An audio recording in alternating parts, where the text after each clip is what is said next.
Hello and welcome to the Learning Love Podcast, brought to you by the Learning Love Foundation, helping people transform how they love, live, and lead. I'm your host, Dr. Mark A. Hicks, and I want to thank you for joining us today as we spend some time learning love.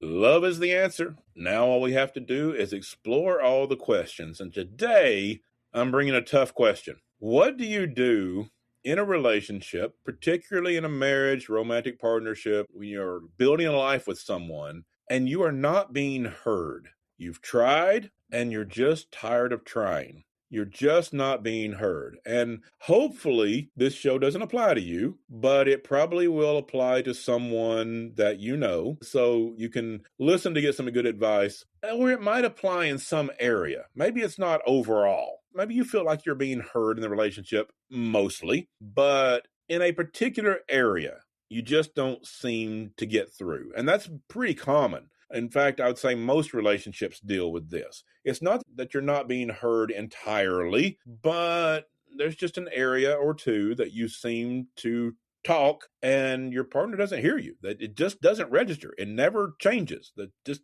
things don't get through.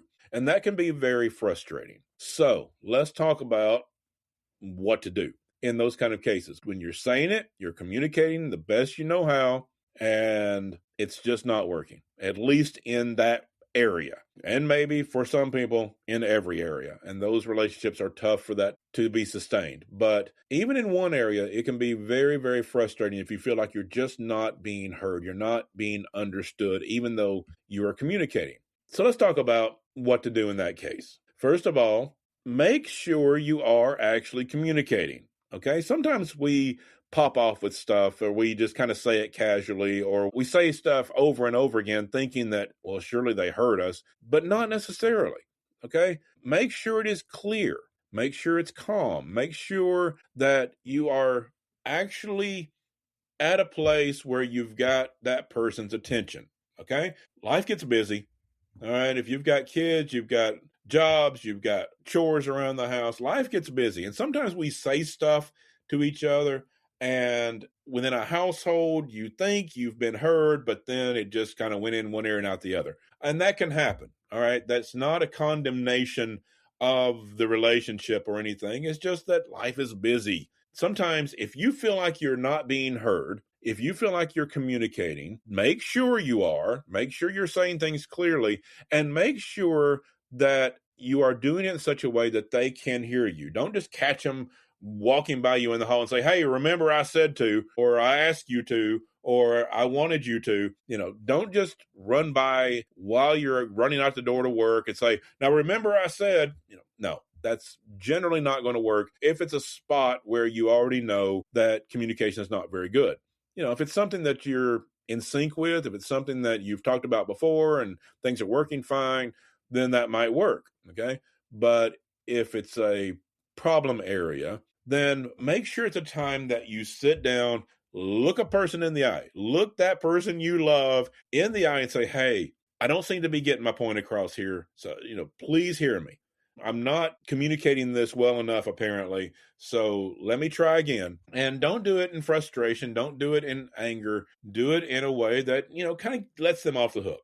Lets them just kind of understand that there might be reasons they haven't really heard you. You might not like the reasons, but there might be reasons. So just give them a break and find a place to calmly sit down, look each other in the eye and say, hey, I really need you to hear me on this. I've struggled to get my point across here. I need you to hear what I'm saying. Okay. And a really good practice, if a person does this to you, repeat it back to them, not verbatim, not word for word, not robotic, but the idea of what they just said. And you can ask for that for a person.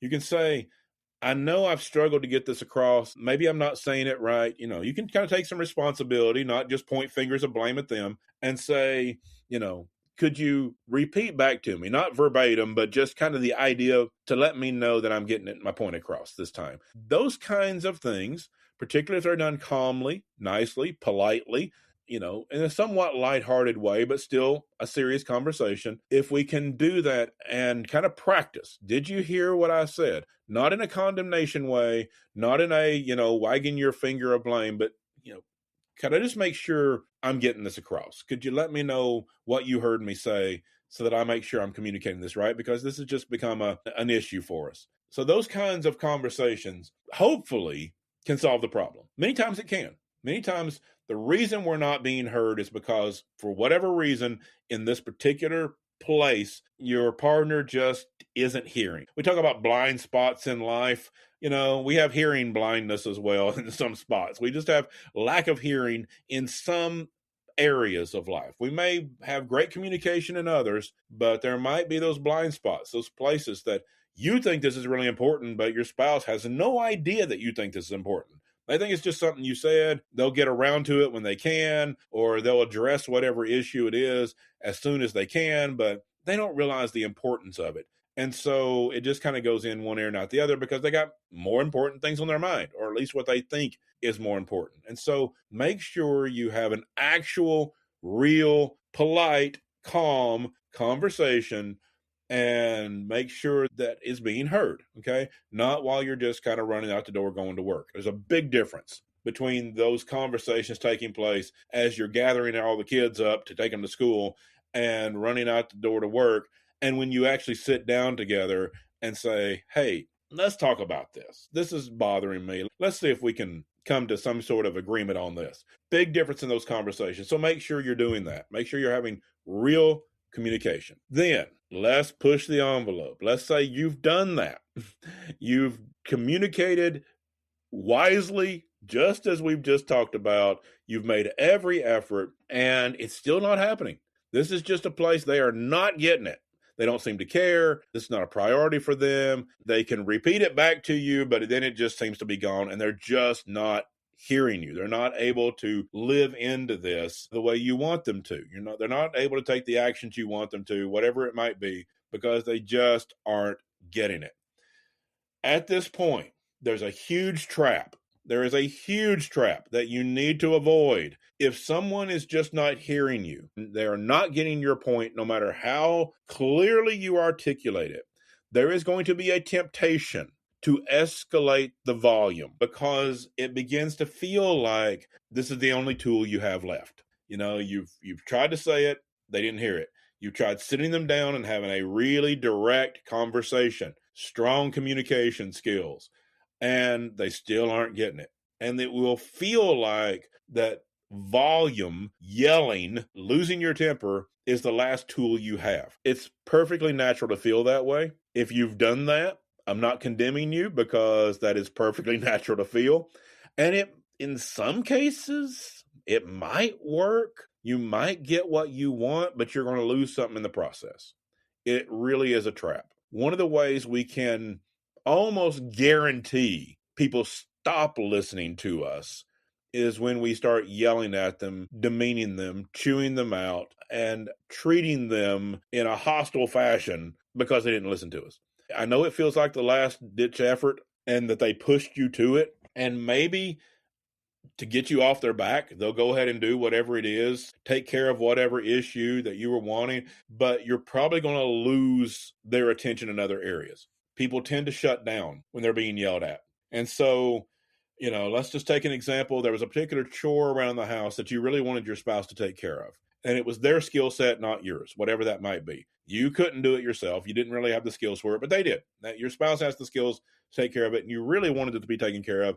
And you asked a number of times, and they never really heard you. And you sat down and said, this is really bothering me. If I could do it myself, I would, but I just don't have the skills to do it. Would you please do this? And they could repeat it back to you, yes, I'll take care of it. And they don't, because it doesn't matter to them. That's not a big deal to them. They don't see it as a big deal, and you do. It can feel like that if I yell at them, they'll do it. That might work, but when people get yelled at, they tend to cut you off in other areas. Even if they do what you want in that one area, they tend to withdraw.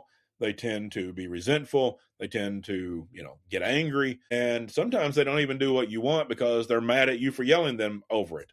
It's a trap. I know it feels like it's a last-ditch effort and you're just trying to get your point across, but be very careful with that one. When you escalate to the point of wrath, of anger, of this huge drama, or maybe it's a different direction. Maybe you are getting into manipulation to try to get your way on this one. When you escalate like that, You might get what you want in that area, but it's probably going to cost you in others. It's going to cost you in that relationship in the long run, because people don't want to be manipulated. They don't want to be yelled at. They don't want to have someone chewing them out over an issue. They just don't.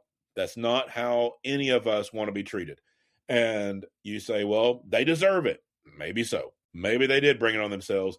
But the question is, do you want to win this one battle, or do you want to have a good relationship? And if you want to have a good relationship, don't fall into that trap. Escalating over this one issue where you're not being heard is going to cost you in the long run. It's going to cause resentment, going to cause fighting, and it's going to, even if you got your way in that area, it's going to cost you in the relationship in the long run. Don't fall into that trap. So, what do you do? If it is something that can be let go, let it go. And most things can, okay? Yes, it's frustrating. It's very frustrating. But most things don't have to be your way. They just don't. Now, I know you can't do that in every area of life. There are some lines in the sand that you have to draw. There are some things that if a person is not going to listen to you and not going to respond to you, that it may end the relationship.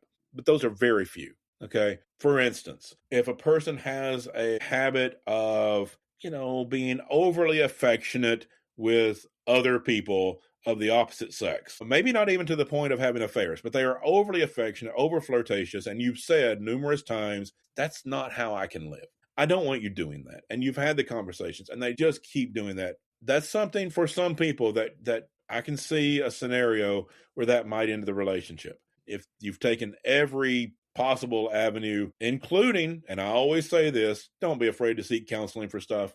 Don't be afraid to have a marriage counselor, relationship coach, somebody get involved with you on these things. But if that particular kind of thing, something that kind of crosses those lines, those can end relationships. And I get that. That's a sad reality, but some relationships can't continue. And there are some things that are truly important enough to just kind of go to the mat for, to end the relationship if you have to.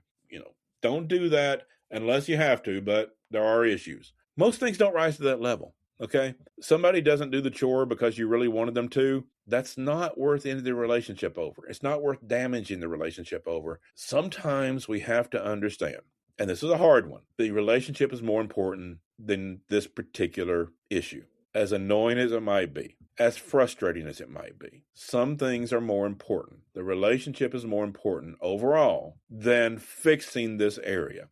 I knew someone, I keep referring to marriage and romantic relationships, but the example I'm about to give is a mother and son that I knew. And the mother really wanted her son to just pick up his room a little bit. It didn't need to be spotless. But this kid, oh man, he was one of those kids that it was just a wreck. And she had really fought the battles with him to make sure he didn't wreck the entire house. Okay? And she had won those battles. That had been a struggle, but it came down to his room. He didn't make huge messes in the house. He still made messes, but not huge. But his room was just a wreck. And that was becoming more and more of a battle, to the point that this lady did talk to a therapist about it. And she said, I've done everything I know to do. She did fall into that trap of escalating and yelling, and the kid just shut down, and all the things that teenagers do. So she talked to a therapist, and she's like, what can I do? I've done reasonable things. I've gotten angry. I've tried to give consequences. I've done everything I know to do, and the kid will not clean his room. He'll do a little bit. He'll move some stuff around. He'll pick up a few things, but it's still a wreck. And the therapist said there are some things that are just core personality traits with some people. And if you don't have that personality trait, you might not get that. You might not understand it. But it sounds like this is a core personality trait with him, that he just doesn't see those messes. He doesn't see it as a mess. He sees the organization in all the chaos. He has things in piles, different places, and that's kind of a core personality. And you can fight this, or you can decide that's who he is, and you can set limits on that. And the therapist said, sounds like you've got a pretty good limit at this point, that he's not allowed to make messes through the whole house, at least not big ones, that it's contained to his room at this point. And the mother agreed. Yes, we've fought these battles, and it's kind of contained to his room. And she said, the therapist said, that may be his core personality, and you might want to decide if this is really something you want to go to the mat for, or is it something you can let go and just let him be him in his mess? And I talked to this mom years later that was telling me this story, and she said, I just decided to let him be him in his own room. He couldn't destroy the room for everybody else. He couldn't destroy the house. We're not going to live in his mess. But if that's what he wanted, I just let it happen. And they had a good relationship. You know, it was one of those things that she didn't like it. She liked things to be clean in her house. And she didn't think that was too much to ask. But she understood that he was not wired up the way she was. She was kind of a neat person. He was not on the extreme. And so she decided, I'm just going to swallow real hard. I'm going to take a deep breath and I'm going to let this go. And I'm just going to contain it to his room. But if he wants to live in the chaos in his room, he wants to live in that filth, that's him. And they got along a lot better. They were both a lot happier. Some things we aren't going to like about the people we live with. We're not going to like everything about the people we love. But don't fall into the trap of escalating it where it begins to destroy the relationship. Some things are a core personality. Now, there's a line to that. As I said, there are things that some people do that they say, that's just me, and you don't have to live with that, okay? If they've got a violent temper and that's a core personality trait, and you are in danger with that person, that relationship's probably going to have to end. Unless there can be some intervention therapeutically, unless there is a desire, that person has a desire to learn to control that temper, you can't live with that kind of danger. That's a line that may end a relationship. But if we're not talking about that level, if we're not talking about things that are dangerous, things that are just crossing a moral or ethical line, then we may have to live with some things. And that's just not easy. That is just the hard part of relationships. But when we learn to do that and understand, I will never get it, but they just cannot hear me on this. This is not where they're going to be able to agree with what I want. We are never going to see eye to eye on this, but I am going to love them anyway and just deal. When we learn to do that on things that are negotiable, again, some lines are not. Everybody has to decide what that is. But a lot of things in life, most things in life, are not worth destroying the relationship. So, if you're not being heard in a particular area, make sure you're communicating, not just saying stuff. Make sure you are sitting down and having an actual eye-to-eye conversation, discussion back and forth. And if it still doesn't work, then you have to decide, is this a moral, ethical line? Is this a line of danger that I cannot live with? And I have to consider, if we can't fix this, if we can't get therapy to deal with this, and this is going to continue, I may have to end this relationship. There are some things that will be the case. Most things are not. Most things we can learn to take a deep breath and understand this is them. We don't have to love everything about the people we love.